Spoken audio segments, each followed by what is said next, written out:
My show's called Man on the Moon. It's about my relationship with my dad and just the journey that I've had to take in being his daughter and understanding him.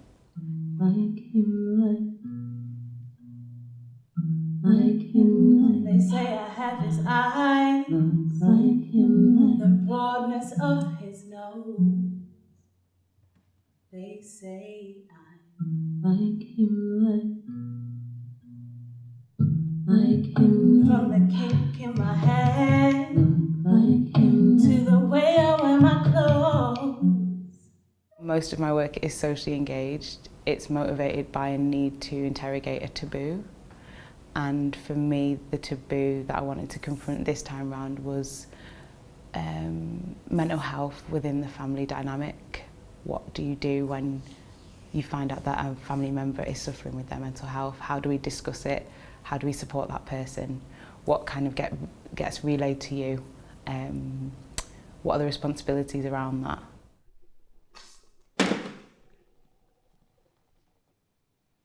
This is how he communicates with me.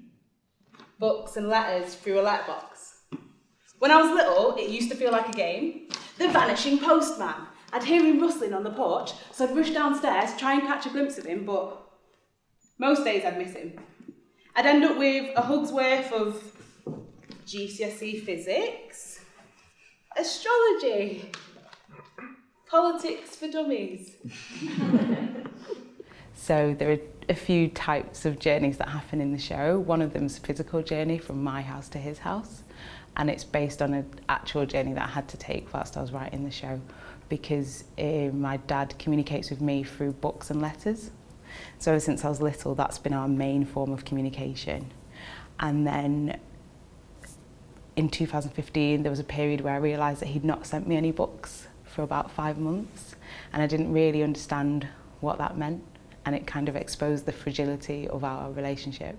I kind of tell that story through the show. How do I love someone that I don't know, that I don't see, that I only get these books from? How is it that I feel this kind of emotional connection to this person and this concern and this care? That was the big question that motivated the piece when I started to write it. And it came from a very personal place, because when I got the commission, I was thinking a lot about my dad and our relationship, and just kind of the way that his behaviour was explained to me as a child, and how, as I've grown up, I've come to understand it in a different context.